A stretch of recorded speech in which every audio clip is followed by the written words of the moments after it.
Dr. S.N. Narasingan, Vice President of the World Hypertension League.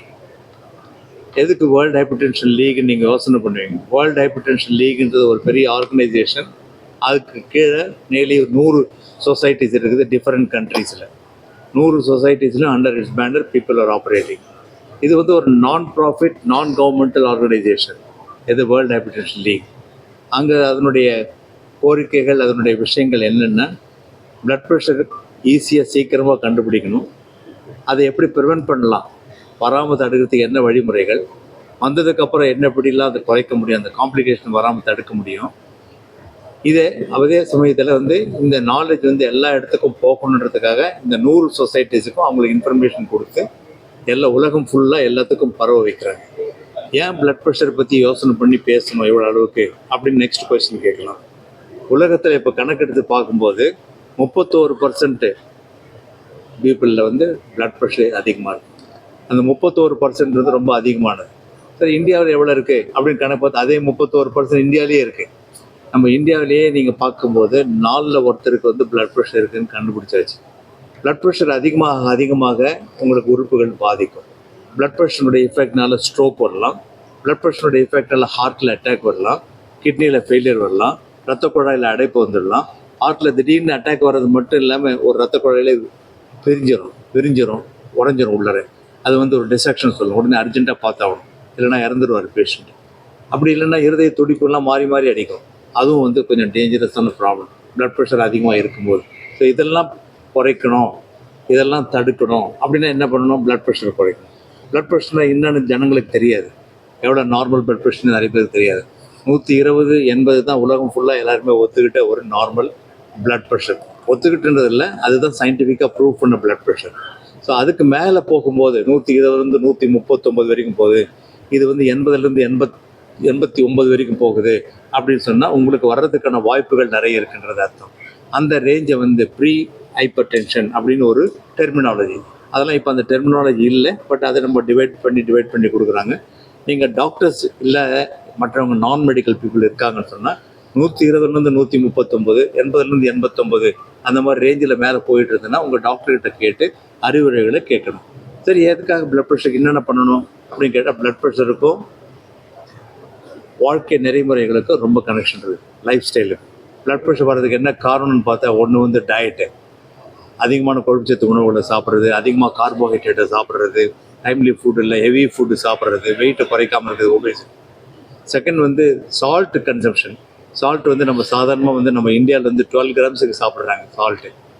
Only நம்ம recommended dose world health organisation WHO கொடுக்குற dose வந்து 5 கிராமுக்கு கீழே தான் சாப்பிடணும். இது எல்லாருக்கும் போய் சேரணும். யாருக்கு வீட்டில் சமைக்கிறவங்க அம்மா தான் சமைக்கிறாங்கன்னு சொன்னால் அவங்களுக்கு தெரியணும் 5 கிராம் உப்புக்கு மேலே சாப்பிடக்கூடாது, நம்ம பையன் நம்ம வீட்டில் கணவர் சாப்பிடக்கூடாதுன்னு அவங்களுக்கு தெரிஞ்சுக்கணும். ஏன்னா நிறைய வந்து வெஜிடபிள்ஸ் வாங்கினீங்கன்னா அதுலேயே உப்பு இருக்குது, அந்த உப்பு மறந்துடுறாங்க. இவங்க சாத்தில் வேறு உப்பு போட்டு வடிக்கிறாங்க. மறுபடியும் எடுத்த உடனே மறுபடியும் கொஞ்சம் பத்தலைன்னு சொல்லிட்டு இன்னும் கொஞ்சம் சூப்பு கொஞ்சம் கேட்டால் சூப்பில் உப்பு போட்டுக்கிறாங்க. ஊறுகாய் வச்சு சாப்பிட்றாங்க, அப்பளம் சாப்பிட்றாங்க, பப்படம் சாப்பிட்றாங்க, டின்டு ஃபுட்டு சாப்பிட்றாங்க, சேச்சுரேட்டட் ஃபுட்டு நிறைய சாப்பிட்றாங்க. இப்படிலாம் சாப்பிடும்போது தான் பிளட் ப்ரெஷருடைய லெவல் அதிகமாகுது. ஸோ இதெல்லாம் வந்து நம்ம குறைச்சாக்கா பிளட் ப்ரெஷர் வராமல் தடுக்க முடியும். அடுத்தது வந்து பார்த்திங்கன்னா ஃபிசிக்கல் ஆக்டிவிட்டியே கிடையாது. நிறைய பேர் பார்த்தீங்கன்னா எனக்கு டைமே இல்லை சார் நடக்கிறதுக்கு. நேற்றே ஒரு டாக்டர்ஸ் மீட்டிங் நடந்தது. டாக்டர்ஸ் மீட்டிங்கில் நான் கேட்கும்போது எத்தனை பேர் எக்ஸசைஸ் பண்ணுறீங்கன்னு கேட்கும்போது ஒரு 30% பேர் தான் எக்ஸசைஸ் பண்ண முடியுது. டாக்டர் வந்து என்னால் ப்ளேம் பண்ண முடியல. காரணம் என்ன, எல்லா டைம்லையும் அவங்க ஒர்க் பண்ண வேண்டியதாக இருக்குது, அதனால் அவங்க போகிற டைம் இல்லை அப்படின்னு சொல்லுறது அக்செப்ட் பண்ணிக்கலாமான்னு இல்லை, அக்செப்ட் பண்ண முடியல எங்களாலேயே. ஸோ நிறைய பேர் பார்த்தீங்கன்னா ஐடியில் ஒர்க் பண்ணுறவங்க ரொம்ப டைமே இருக்காது. காலையில் 7 மணிக்கான நைட்டு 10 மணிக்கு வர்றாரு வீட்டுக்கு. ஸோ அவருக்கு டைமே இல்லை நடக்கிறதுக்கு. அப்படின்னு சொன்னால் அட்லீஸ்ட் வாரத்தில் சனிக்கிழமை ஞாயிற்றுக்கிழமை லீவ் எப்போ இருக்கோ அப்போது போய் கொஞ்சம் நடக்க ஆரம்பிங்க, வெயிட்டை குறையத்துக்கான முயற்சிகள் பாடுங்க, ரெசிஸ்டன்ஸ் எக்ஸசைஸ் பண்ணுங்க, அப்படி ஃபிசிக்கல் ஆக்டிவிட்டி பண்ணணும். யார் ஸ்மோக்கர்ஸாக இருக்காங்களோ அவங்களெலாம் ஸ்மோக்கிங் ஸ்டாப் பண்ணாங்கன்னா பிபி ஏறாமல் தடுக்க முடியும். ஆல்கஹால் கன்சம்ஷன் வந்து இப்போது டெய்லி சாப்பிட்றாங்க ஆல்கஹாலு அப்படின்னு சொன்னால் பிளட் ப்ரெஷர் ஏறிக்கிட்டே போகும். பிளட் ப்ரெஷருக்கான மாத்திரை உங்கள் டாக்டர் எழுதினா கூட பிளட் ப்ரெஷர் நார்மலுக்கு வராது. காரணம், உங்களுடைய stimulating blood pressure is alcohol. அதை நிறுத்தினா தான் பிளட் ப்ரெஷர் குறைய ஆரம்பிக்கும். ஸோ சால்ட் கன்சம்ஷன் குறைக்கணும், ஸ்மோக்கிங் ஸ்டாப் பண்ணணும், ஆல்கஹால் ஸ்டாப் பண்ணணும், ஃபிசிக்கல் ஆக்டிவிட்டி நல்லா இருக்கணும், டயட்டை மாடிஃபிகேஷன் இருக்கணும், சைக்கோ சோஷியல் ஃபேக்டர்ஸ். எப்போ பாரு டென்ஷன், டாக்டர் வீட்டில் போனால் டென்ஷன், ஒய்ஃப் கிட்ட போனால் டென்ஷன், ஆஃபீஸில் போனால் டென்ஷன், மேனேஜர் திட்டுறாரு, மேலே போன்றாரு, ஒர்க் பண்ணிகிட்டே இருக்கேன். நைட் டியூட்டிலாம் பண்ணுறேன், யூஎஸ்க்காக ஒர்க் பண்ணுறேன். இவ்வளோ பண்ணி கூட எனக்கு முடியல. எப்போ பாரு டென்ஷனாக இருக்குது டாக்டர்னு பார்த்து பிபி இருக்குமா பாருங்கன்னு பார்த்தா பிபி கண்டிப்பாக கொஞ்சம் கொஞ்சம் ஏறி இருக்கும். அந்த டென்ஷன்லாம் எப்படி குறைக்கணும்னா அவரோடைய எஃபெக்டே ப்ளஸ் டாக்டர்கிட்ட கவுன்சிலிங் கேட்டுக்கணும். இல்லை டாக்டர் சைக்காட்ரிஸ்ட்கிட்ட கவுன்சிலிங் அமிச்சா, சைக்காலஜிஸ்ட்டு கவுன்சிலிங் அமிச்சா அவங்க சொல்லுவாங்க எப்படி பார்க்கணுன்னு. கடைசியில் நம்ம என்னென்ன போராடுறோமோ அடுத்த நிமிஷத்தில் என்ன பண்ணலாம், அடுத்த ஹவரில் என்ன பண்ணலாம் அப்படின்லாம் எனக்கு வேறு மாதிரி அப்ரோச், இவருக்கு வேறு மாதிரி அப்ரோச், அவருக்கு வேறு மாதிரி அப்ரோச். ஸோ ஒவ்வொருத்தருடைய நிலைமை பொறுத்து தான் வந்து சைக்கோ சோஷியல் ஃபேக்டர்ஸ் வெரி ஆகுது. பெரிய விஷயத்தை கூட சின்னதாக எடுத்துகிட்டே போகிறவங்க இருக்காங்க, சின்ன விஷயத்தை பெருசாக்குறவங்களும் இருக்காங்க. மனசனுடைய உளைச்சல்னால மன உளைச்சல் இல்லாமல் பார்த்துக்கணும். மன உளைச்சல் இல்லாமல் பார்க்குறதுக்கு நீங்கள் வாழ்க்கை நெறிமுறைகளை மாற்றி மாற்றி பண்ணணும். இது தேவைப்பட்ட சைக்காட்ரிஸ்டோட ஒப்பீனியனை வாங்கணும். ஃபார் எக்ஸாம்பிள், சில பேர் டிப்ரெஷனில் இருப்பாங்க. வீட்டில் யாராவது ரொம்ப நேசிச்சவங்களை இறந்துட்டு இருப்பாங்க, அன்னிலேருந்து டிப்ரெஷன் இருப்பாங்க. அம்மா இறந்துட்டாங்க, அப்பா இறந்துட்டாரு, அவர் தான் சப்போர்ட் ஃபேமிலிக்கு, இனிமேல் நான் என்ன பண்ணுவேன், இப்படி டிப்ரெஷனில் போய் அவங்கள பார்த்தீங்கன்னா பிபி ஏறி இருக்கும். சைக்காட்ரிக் ட்ரக் நிறைய சாப்பிடுவாங்க, பிபி ஏறிட்டு இருக்கும். கால் வலி, முட்டி வலி நிறைய பேருக்கு இப்போல்லாம் வரும். 40 வயசுலேயே முட்டியை டிரான்ஸ்பிளான்ட் பண்ணுறாங்க, நீ டிரான்ஸ்பிளான்ட். அதுக்கெல்லாம் பார்த்தீங்கன்னா கால் நடக்க முடியாது, பால் எப்படி நடக்கிறவங்களாம் இருக்காங்க. அவங்களாம் பார்த்தீங்கன்னா NSAID ஒரு ட்ரக் இருக்குது, ஒரு மாத்திரைகளை அடிக்கடி சாப்பிட்டே இருக்கும். கால்வலி மாத்திரைகளை அப்படி சாப்பிடும்போது பிபி ஏறும். ஆல்கஹால் சாப்பிடும்போது ஏறும் போது இந்த மாத்திரைகளை சாப்பிடும்போது பிபி ஏறும். ஸோ இந்த வாழ்க்கை நெறிமுறைகளை மாற்றி அமைச்சாவே பிபி வராமல் தடுக்கலாம். வாழ்க்கை நெறிமுறைகளை மாற்றி அமைச்சாவே பிபியினுடைய காம்ப்ளிகேஷனை தடுக்கலாம். Live longer. ஒவ்வொரு வாட்டியும் இந்த world hypertension league, world hypertension டேன்னு ஒன்று வருது, 17th May. நேற்று நாங்கள் அந்த 17th May அப்சர்வ் பண்ணோம். அதில் என்ன விஷயம்னா, measure your blood pressure accurately. Blood pressure பார்க்குறது வந்து இப்போ இங்கே பார்த்தாங்கன்னா அவசரமாக கூட்டமாக பார்க்கும்போது 3 தடவை பிபி எடுக்கிறாங்க, 1 விட்டுறாங்க, 2வது ரீடிங் 3வது ரீடிங்கும் ஆவரேஜ் எடுத்து சொல்கிறாங்க. அந்த ரீடிங் தான் அந்த பிளட் ப்ரெஷர் அந்த டைமில் அவருக்கு இருக்குது. பிளட் ப்ரெஷர் வேறிட்டே இருக்கும். இன்றைக்கி காத்தால நம்ம இன்றைக்கி தானே கேம்ப் நடத்துகிறாங்க, 130 80 சொன்னாங்க. இன்றைக்கி சாயங்காலம் டாக்டர் நீங்கள் 160 சொல்கிறீங்களே, என்ன டாக்டர் இது அப்படின்னு கேட்டால், ஆமாம் மாறும், minute to minute, hour to hour, morning evening நைட்டில் குறையணும். எல்லாருக்கும் பிபி குறையாமல் ஏறிந்துன்னா அதனால ஹார்ட் அட்டாக் வரும். ஸோ இந்த மாதிரி நிறைய இருக்குது. It is a variable thing. அதை வச்சு நீங்கள் அந்த டாக்டர் தப்பு பண்ணிட்டாங்க, நம்ம கேம்பில் தப்பு பண்ணிட்டாங்க அப்படின்லாம் நினைக்கக்கூடாது. பிபி வேறிக்கிட்டே இருக்கும், மாறிக்கிட்டே இருக்கும். அதையும் நீங்கள் ஞாபகம் வச்சுக்கணும். So BP variability accepted one. So இதெல்லாம் நீங்கள் மற்றவங்களுக்கு தெரியணும். நம்ம பப்ளிக் இதெல்லாம் தெரியும் போது தான் டாக்டர்கிட்ட போவோம். ஒவ்வொரு டாக்டர்கிட்ட நீங்கள் போகும்போது ஜுரத்துக்காக தானே போகணும்னு சொல்லிட்டு பிபிஎம் பார்க்கணும். டாக்டர் ஜுரத்துக்கு பார்த்து மாத்திரை கொடுங்க, ஊசியை போடுங்க, அப்படி கிடையாது. பிபி பார்க்கணும். டாக்டர் பிபி எல்லா கண்டிஷனும், எந்த வியாதிக்கு உள்ளே போய் டாக்டர் ரூமில் என்ட்ரு ஆகிறீங்களோ அப்போ பிபி பார்க்கணும். கூட போகிறவங்கள கூட ஒருத்தர பிபி செக் பண்ணிக்காங்க, அதுவும் நல்லது. ஃப்ரீயாகவே போய் செக் பண்ணிக்கலாம். ஃபார்மசியில் போய் பார்க்குறீங்க, பிபி செக் பண்ணிக்காங்க, வானன்னு சொல்லலை. ஏர்போர்ட்டில் பார்த்து பிபி செக் பண்ணுறீங்க, செக் பண்ணிங்க, வேணாம் இல்லை. சென்ட்ரல் ஸ்டேஷனில் ஒன்று வைக்கிறோம், ஓகே, நல்லது. அந்த மாதிரி ஸ்க்ரீனிங், ஆப்பர்ச்சுனிஸ்டிக் ஸ்க்ரீனிங் பேர் இது. எப்பப்பெல்லாம் நமக்கு ஆப்பர்ச்சுனிட்டி கிடைக்குதோ அப்போல்லாம் போட்டால் இந்த 31% இருக்குல்ல, அது 40% கூட ஆகிடும். உலகத்தில் நம்ம இந்தியாவில் என்னென்ன ஆக போதோ அந்த அளவுக்கு இன்க்ரீஸ் ஆகிடும். ஸோ இதெல்லாம் வந்து உங்களுக்கு ஒரு இன்ட்ரோடக்ஷன் மாதிரி சொன்னோம். சார் வந்து doctor Vasanth Kumar, president, Indian society of hypertension போட்டிருக்கேன் போர்டில். இப்போ அவர் பிரசிடென்ட்டு. சார் வந்து ஃப்ரம் ஹைதராபாத்லேருந்து வந்திருக்காரு. He can talk in Telugu as well as in English. He is very fluent in English, and you can also ask him some questions in Telugu. First of all, I want to thank all our friends from media taking your time out on Sunday, because you are very important to spread this message to all our people, all over the country, Tamil Nadu and everywhere. The whole idea is that Dr. Narsingam, who is a world authority on hypertension now, we are proud of him. And he was the first Indian who has become the Vice President of World Hypertension League. So having said that, it's very simple. When we are talking so much, actually people may start thinking that these doctors are scaring us. Normally they say that. It is not so. The whole idea is high blood pressure along with diabetes is so much frequent all over India. Almost 30% as sir said. And it is not only urban, even rural area. It is not only rich, even the poor people. You see people having high blood pressure, everybody, people walking on the road, drivers, everybody, small shopkeepers. How many of them are checking actually? Because they say that we are not checking because we have no symptoms. So first important thing is hypertension will not have any symptoms. Somebody walks into one of our rooms, 200 by 110. He said, "No, sir, I don't have blood pressure, I have no symptoms." But the problem is, if that is not treated, this man is developing a stroke or a heart attack or a kidney problem. All these three are very common. You are seeing patients in the major hospitals. These are the people who go there because they are not controlled. They don't know that they have. So finally, everybody should check the BP after the age of 30, at least 2 times in a year. When somebody has blood pressure, check more often, take the medicine. Medicines are not actually expensive. Everybody's, people have some negative feeling that doctors will write too many medicines. Why should I go? That is a wrong concept. You go to any doctor of your choice, get your BP checked up, take some medicine so that you are going to live longer and also healthy life. So whatever the advanced countries preach, we may not be able to do everything. Our doctors also may not be able to do everything. Suppose we are talking about 24 hours blood pressure monitoring. How many of our Indians can do it? Not even 1%. Okay, we check the BP. It can be checked at home. The meters are not very expensive. Doctors, we are telling doctors. Yesterday, Dr. Narsingan gave a talk. We told the Tamil Nadu, every doctor have to check the blood pressure. You may come with fever, but I have to check his BP. Maybe he's having BP. So finally, prevention is important, as you said. Habits are important. Lifestyle has changed. People are overweight. People are smoking, taking alcohol. Most important is the salt that he tried to tell us. Salt consumption is more amongst Indians, especially South Indians, because we eat more pickle. We eat food outside has more salt in that. Refined salt we are using. So we have to reduce the salt. Please remember, let us teach our children now itself not to eat so much of salt, because we are going to see more hypertension now in future if we don't take action now. So I am actually worried about the younger population also. What will happen to them? Somebody develops high blood pressure at the age of 30. What will happen to him? How long will he live? He has got, at least now the average lifespan is more than 70 in India. So he's got another 40 years of active life. To make that happen, they have to check the BP. Younger people, whoever you're a software guy or a bus driver, please check the BP, take the medicines required, live longer, live happily.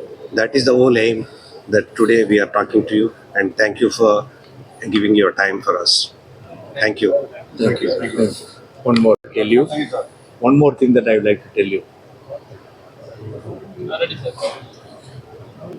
Population லெவலில் போய் பேசி பண்ணணும்னு சொன்னால் எல்லா டாக்டராலையும் முடியாது. என்னால் என்னுடைய கிளினிக்கு பக்கத்தில் வீடு பக்கத்தில் இந்த மாதிரி ஒரு கேம்ப் கண்டக்ட் பண்ணி அப்போ ஸ்ப்ரெட் பண்ண முடியும். இவராலே அதான் பண்ண முடியும், இவரால் அதையும் பண்ண முடியும். அசோசியேஷன் வழியாக பண்ணால் இவ்வளோ பேர் வருவாங்க, கூப்பிட்டு பேசுவோம். அது எப்போ நடக்கும்? ஒன்ஸ் ஏ இயர் நடக்கும், ஒன்ஸ் இன் 6 months நடக்கும். இது போதுமா? போதாது. சாதாரண மனுஷனுக்கு பணம் கிடையாது வாங்குறதுக்கு, மாத்திரை எழுதி கொடுத்தாங்க. அதே சமயத்தில் டயட்டை கண்ட்ரோல் பண்ணுங்கன்னு சொன்னால் அதை கண்ட்ரோல் பண்ணுறதுக்கு அவங்களால முடியும். ஆனால் மாத்திரை வாங்க பைசா கிடையாது. இந்த வியாதி பிளட் ப்ரெஷர் அதிகமாக இருக்குது அப்படின்னு சொல்கிற இந்த வியாதி இருப்பாருங்க, ரொம்ப சிம்பிள். கொஞ்சம் தான் மாத்திரைகள், நிறைய கிடையாது. அதில் வச்சு ஈஸியாக மாத்திரை கொடுத்து கண்டிப்பாக கண்ட்ரோல் கொண்டு வர முடியும். சேஃப் ட்ரக்ஸு, எஃபெக்டிவ் ட்ரக்ஸ் வருது. இதெல்லாம் கொடுத்து எழுதி டாக்டர் தர்றாங்க, 1 2 3 4 மாத்திரை தர்றாங்கன்னா பேஷண்ட்டுக்கு பேர்டன் ஆகிடும். சில பேர் சாப்பிட முடியாது, சில பேர் வாங்க முடியாது, வீட்டில் பிரச்சனை, ஃபேமிலியில் நிறைய செலவாகிட்டு இருக்கும். இதுக்கும் செலவு பண்ண முடியாது. அதுவும் வயசானா 65க்கு மேலே ஆகிடுச்சுன்னா அவருக்கு இந்த ஒன்றும் வாய்ஸே கிடையாது வீட்டில். ஸோ வாய்ஸே கிடையாது, அவருக்கு ஒன்றும் வாங்கி கொடுக்க மாட்டாங்க. அதெல்லாம் போக்கணுன்றதுக்காக தமிழ்நாடு கவர்மெண்ட்டு மக்களை தேடி மருத்துவம் அப்படின்னு ஒரு கான்செப்டை கொண்டு வந்து அதை பரப்பிக்கிட்டு இருக்காங்கன்னும் போது எங்களுக்குலாம் ரொம்ப சந்தோஷமாக இருக்கும். காரணம், யாருக்கு பிளட் ப்ரெஷர் இருக்கோன்னு அங்கேயே போய் செக் பண்ணுறாங்க, சுகர் அங்கேயே செக் பண்ணுறாங்க. ஏற்கனவே சாப்பிட்றீங்களா, அந்த மாத்திரை கொடுங்க, இந்த மாத்திரை வச்சுக்கோங்க, இனிமேல் இதை சாப்பிடுங்க. அந்த மாத்திரைகளை அவங்க டோர் ஸ்டெப்பில் போய் கொடுக்குறாங்க. பிளட் ப்ரெஷருக்கு, சுகருக்கு அது கொடுக்கும்போது ஜனங்க ரொம்ப நல்லா கண்ட்ரோலையும் கொண்டு வர்றாங்க. அந்த மாதிரி பேஷண்ட்டு பார்த்துட்டு மறுபடியும் திருப்பி என்கிட்ட வரும்போது நான் என்கரேஜ் பண்ணுறேன். அவங்க கொடுத்ததை அப்படியே சாப்பிடுங்க, நிறுத்தாதீங்க, ப்ரெஷர் ஏறக்குறைய கண்ட்ரோலில் வந்திருக்கு, பயப்பட வேண்டியதில்லைன்னு சொல்லி. எதுக்கு இதை சொல்ல வர்றேன்னா, அந்த மாதிரி மக்களை தேடி மருத்துவம் அப்படின்ற ஒரு ஒரு திட்டத்தை தமிழ்நாடு முதலமைச்சர் கொண்டு வந்திருக்காரு. தமிழ்நாட்டில் அதை இம்ப்ளிமெண்ட் பண்ணுறாங்கன்னா மற்ற ஸ்டேட் இன் அவர் கண்ட்ரி எல்லாரும் அது மாதிரி பண்ணணும். அந்த மாதிரி பண்ணாங்கன்னா ஒரு அளவுக்கு நம்ம ரத்த கொதிப்பை கட்டுப்படுத்த முடியுன்றது என்னுடைய தாழ்வான வேண்டுகோள். நான் வந்து வேர்ல்டு ஹைப்பர் டென்ஷன் டே இன்னைக்கு வந்து நம்ம வந்து செலிப்ரேட் பண்ணுறோம். இன்ஃபேக்ட் நேற்று வந்து நாங்கள் வந்து Indian society of hypertension சொல்லிட்டு ஒரு நிறுவனம் இருக்குது. அது கிட்டத்தட்ட ஒரு 40 வருஷமாக வந்து நம்ம இந்தியாவில் இருக்குது. ஸோ இது வந்து இந்த உயர் ரத்த அழுத்தம் பற்றிய ஒரு நாலேஜை வந்து பப்ளிக்கு கொண்டு போகிறதுக்கோசரம் இந்த ஒரு அமைப்பு இருக்குது. ஸோ இந்த அமைப்பு இருக்கிறதுனுடைய தமிழ்நாடு பிரான்ச் வந்து ஆக்சுவலாக வந்து நேற்று வந்து நம்ம வந்து ஸ்டார்ட் பண்ணியிருந்தோம். ஸோ அந்த அமைப்பு தமிழ்நாடுல இருக்க அந்த Indian society of hypertension அந்த அமைப்பினுடைய செக்ரட்டரி நான். ஸோ நேற்றுலேருந்து நான் செக்ரட்டரியாக நான் இது பண்ணியிருக்கேன். ஸோ இந்த அமைப்புன்றது வந்து பார்த்தீங்கன்னா இந்தியன் சொசைட்டி ஆஃப் ஹைப்பர் டென்ஷன்றது என்னென்னா, இப்போ எல்லாத்துக்கும் தெரியும் நம்மளுக்கு பரவலாக வந்து இந்த உயர் ரத்த அழுத்தம்ன்றது ரொம்பவே அதிகமாக இருக்குது. நார்மலாக 120 கீழே 80ன்றது சாதாரணமாக இருக்கக்கூடிய பிபி. பட் இது வந்து இல்லாமல் வந்து நிறைய பேருங்களுக்கு இந்த உயர் ரத்த அழுத்தம்ன்றது பரவலாக இருக்குது. அதுக்கு நிறைய பல காரணங்கள் உண்டு. உடல் பருமன் இருக்குது, ஃபிசிக்கல் ஆக்டிவிட்டி கம்மியாக இருக்குது, நம்ம சாப்பிட்ற ஃபுட்டே வந்து நிறைய உப்பு சேர்ந்து நிறைய இது இருக்குது, எனர்ஜி டென்ஸ் ஃபுட்டு எடுக்கிறோம், ஸ்ட்ரெஸ்ஸுன்றது நம்ம பேலன்ஸ் பண்ணுறது இல்லை. ஸ்ட்ரெஸ் இல்லாமல் யாரும் இருக்க முடியாது. பட் ஸ்ட்ரெஸ் பேலன்ஸ் பண்ணுறதுன்றது யாரும் சொல்லிக் கொடுக்கல. சின்ன குழந்தையிலேருந்து படிப்படின்னு தான் சொல்கிறோமே தவிர நம்ம ஸ்ட்ரெஸ் எப்படி பேலன்ஸ் பண்ணுன்றது கிடையாது. ஸோ அதனால வந்து நம்மளுக்கு வந்து டெஃபினட்டாக வந்து இது மாதிரியான விஷயங்கள் வந்து கடைசியில் வந்து பிபியாக வந்து வருது.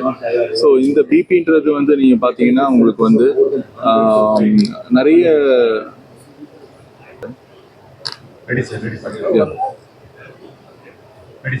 ஸோ ஒருத்தவங்களுக்கு பிபி இருக்குன்னு எப்படி தெரிய வரும்? ஒருத்தவங்களுக்கு பிபி இருக்குன்றது நிறைய டைம் வந்து பொதுவாக வந்து அவங்களுக்கு பிபி இருக்குன்ற அந்த உணர்வுன்றதே இருக்காது. பிபி அதிகமாக இருக்கும்போது சில டைம் உடல் சோர்வு இருக்கலாம், தலை சுத்தல்ன்றது இருக்கலாம், ஒரு விதமான நடந்தா மூச்சு வாங்குறதுன்றது இருக்கலாம். சில டைம் வந்து அவங்களுக்கு வேறு ஏதாவது உறுப்புகள் பாதிக்கும் போது அந்த உறுப்புகள் சார்ந்த அந்த சிம்டம்ஸ்ன்றது ஒரு இதுன்னு வரும். மெஜாரிட்டி ஆஃப் தி பீப்புள் அவங்களுக்கு சாதாரணமாக நான் வந்து மாஸ்டர் செக்கப்போ இல்லை ஒரு டாக்டர்கிட்ட போய் செக்அப் பண்ணும்போது நான் நல்லா தான் சார் இருக்கேன், பட் என்னுடைய பிபி வந்து அதிகமாக இருக்குன்ற மாதிரி ஒரு இதுன்னு சொல்லுவாங்க. பட் இந்த உயர் ரத்த அழுத்தம் பற்றிய அறிவுன்றது, அதாவது ஒரு நாலேஜ்ன்றது வந்து பார்த்தீங்கன்னா நிறைய பேருங்களுக்கு கம்மியாக இருக்குது வென் கம்பேர்ட் டு டயபெட்டிஸும் ஹைப்பர் டென்ஷனும் நம்ம ஊரில் நிறைய இருக்குது. பட் டயபெட்டிஸ்க்கு இருக்கிற அந்த ஒரு நாலேஜ் கேப் இதுன்றது நம்ம ஹைப்பர் டென்ஷனில் இல்லை, ஒரு சின்னதாக ஒரு நாலேஜ் கேப் இருக்குது. 2-3 விஷயம் வந்து நான் சொல்ல விரும்புகிறேன். ஒன்று வந்து இந்த பரவலாக நம்ம வந்து இந்த சின்ன குழந்தைங்க, அதாவது நம்ம ஸ்கூல் கோயிங் சில்ட்ரன், அவங்களுக்குலாம் வந்து பார்த்தீங்கன்னா உடல் பருமன்றது ரொம்பவே அதிகமாக இருக்குது. ஒரு சில ஆய்வுக்கூறுகள் பிரகாரம் நீங்கள் பார்த்தீங்கன்னா கிட்டத்தட்ட 30-35% வந்து, அதாவது 12 வயசுலேருந்து 18 வயசு வரையும் இருக்கிற குழந்தைங்களுக்கு வந்து உடல் பருமன்றது இருக்குது. இந்த உடல் பருமன் ப்ளஸ் அந்த ஏஜில் வந்து ஃபிசிக்கல் ஆக்டிவிட்டி கிடையாது, அவங்க சாப்பிட்ற உணவு முறைகள்னால அவங்களுக்கு வந்து பிபின்றது சின்ன வயசுலேயே வருது. அதாவது எந்த வயசுலன்னா 12லேருந்து 18 வயசில் இருக்கிற குழந்தைங்களுக்கு அந்த மாதிரியான ஒரு இது இருக்குது. 2வது விஷயம் வந்து என்னென்னா, நம்ம ஊரில் யூஸ்வலாக பிபின்றது வந்து ஒரு நகர்ப்புறத்துலேயோ இல்லை ஒரு செமி அர்பன் ஏரியாலேயோ இருக்கக்கூடிய ஒரு வியாதியாக இருந்தது. இப்போது ஈவன் நகர்பகுதியிலேருந்து கிராம பகுதிகள்லையும் உங்களுக்கு இந்த பிபின்றது வந்து நிறைய பேருங்களுக்கு இருந்துட்டு வருது. அகெயின் நம்மளுக்கு நிறைய ஒரு சோசியலைசேஷன் ப்ளஸ் ஃபிசிக்கல் இன்ஆக்டிவிட்டி, உடல் பருமன், அகெயின் இந்த மாதிரியான விஷயங்கள் வந்து இருக்கிறதுனால இந்த ரூரல் சைடும் அதிகமாகிட்டு வருது. ஸோ இந்த Indian society of hypertension சொல்லிட்டு தமிழ்நாடு சாப்டர் நேற்று தான் நம்ம வேர்ல்டு ஹைப்பர் டென்ஷன் டே, அந்த உலக உயர் ரத்த அழுத்த தினத்தை முன்னிட்டு நம்ம வந்து ஸ்டார்ட் பண்ணியிருக்கோம். இதனுடைய மெயின் ஒரு அப்ஜெக்டிவ்ஸ் வந்து என்னென்னா, இந்த மாதிரியான விஷயங்கள், அதாவது வந்து ஒவ்வொருத்தரும் வந்து அவங்க வந்து பிபியை வந்து மெஷர் பண்ணணும். நம்மளுடைய ஆய்வு கட்டுரைகள் வந்து என்ன சொல்லுதுன்னா, நம்ம வந்து 3 வயசில் ஒரு தடவை வந்து பிபி செக் பண்ணணும், 9 வயசில் செக் பண்ணணும், 12 வயசில் செக் பண்ணணும். ஒவ்வொருத்தவங்களும் காலேஜ் போகும்போது பிபி ப்ளஸ் கொஞ்சம் பிளட் டெஸ்ட்டும் பண்ணியிருக்கணும். இது மாதிரியான விஷயங்கள் நம்ம குழந்தைக்கெல்லாம் பிபி பார்க்குற பழக்கமே கிடையாது, பெரிய ஆளுங்களுக்கே கிடையாது. ஸோ அப்படி இருக்கும்போது இந்த ஒரு ஸ்க்ரீனிங், அதாவது அந்த ஒரு வியாதி வருதுன்னா அந்த நிறைய டைம் நம்ம வந்து என்ன பார்க்குறோன்னா, பிபி அதிகமாகி அவங்க ஒரு உறுப்புகள் பாதிச்சு, ஹார்ட்டோ கிட்னியோ பாதிச்சு தான் நம்ம வந்து வர்ற அளவுக்கு பார்க்குறோம். எனக்கு ஒரு சிம்டமும் கிடையாது, நான் இது வரையும் டாக்டரை பார்த்தது கிடையாதுன்னு சொல்கிறவங்க தான் நிறைய பேர் அந்த இதில். ஸோ இந்த இதில் வந்து நம்ம வந்து அவங்களுக்கு வந்து ஒரு சின்னதாக ஒரு எஜுகேஷன், அவங்க வந்து பிபி செக் பண்ணணும். அட்லீஸ்ட் நான் சொன்ன இந்த காலகட்டங்களில் அட்லீஸ்ட் ஒரு முறையாவது அவங்க வந்து பிபி செக் பண்ணணும். சப்போஸ் பிபி இருக்குன்னு சொல்லி தெரிஞ்சிச்சுன்னா அவங்க அதுக்கு வந்து தொடர் சிகிச்சைன்றது பண்ணணும். ஸோ இந்த தொடர் சிகிச்சைன்றது ரொம்ப ரொம்ப இம்பார்ட்டண்ட். ஒருத்தங்களுக்கு ஒரு பிபி யாருக்கு வேணாலும் வரலாம், பட் அந்த பிபினால நம்மளுடைய உடல் உறுப்புகள் பாதிக்காம, முக்கியமாக மூளை, இருதயம், சிறுநீரகம் அது மாதிரியான உறுப்புகள் பாதிக்காம இருக்கணும்னா என்ன பண்ணுன்னா, இந்த மாத்திரைகளை டாக்டரோட அறிவுறுத்தலின்படி தொடர்ந்து எடுக்கணும். ஸோ இது வந்து அகைன் நம்மளுக்கு கிடையாது. நம்ம பிபி இருக்குன்னு சொல்லி மாத்திரை எடுப்பாங்க, அதுக்கப்புறம் கொஞ்ச நாள் கழிச்சு கம்மியாயிடுச்சுன்னு சொல்லிட்டு பேஷண்ட்டே அவங்களே கம்மி பண்ணிடுவாங்க, இல்லை நிறுத்திடுவாங்க. ஸோ இதுதான் பரவலாக நடந்துட்டு வர விஷயம். இந்த தொடர் சிகிச்சைன்றது ரொம்ப ரொம்ப ரொம்ப இம்பார்ட்டண்ட்டு. நம்ம உள்ள இருக்க உறுப்புகளை காப்பாற்றணும்னா இந்த தொடர் சிகிச்சைன்றது ரெண்டாவது வந்து இம்பார்ட்டன்ட். மூணாவது ரொம்ப ரொம்ப முக்கியமான விஷயம், பிபின்றது வராமல் ஒருத்தங்க வந்து பாதுகாக்கலாமா? The answer is yes. ஒருத்தங்க சரியான உடல் அளவு, சரியான முறையில் ஒரு healthy food, regular physical activity, regular exercise and good sleep. அதாவது ஒரு நாளைக்கு சராசரியாக 7லேருந்து 8 மணி நேரம் அவங்களுடைய ஸ்லீப் இருக்கணும். சுகர் நார்மலாக மெயின்டைன் பண்ணணும். கொழுப்பு சம்மந்தமான பொருட்களை வந்து அதிகம் எடுக்காமல் அவங்களுடைய ரத்தத்தில் இருக்க அந்த கொழுப்பினுடைய அளவை நார்மலாக வச்சுருக்காங்க. ஸோ இது மாதிரி அவங்க பண்ணி அவங்க வந்தாங்கன்னா அவங்களுக்கு வந்து பிபி வர்றதுன்றத ப்ளஸ் ஸ்ட்ரெஸ் வந்து கொஞ்சம் ரெடியூஸ் பண்ணணும். ஸோ இல்லைன்னா பேலன்ஸ் பண்ணணும். ஸோ இந்த மாதிரி விஷயங்களை அவங்க ஃபாலோ பண்ணாங்கன்னா கண்டிப்பாக ஒருத்தவங்க பிபி அவங்களுக்கு வராமல் அவங்க வந்து பாதுகாத்துக்கலாம்.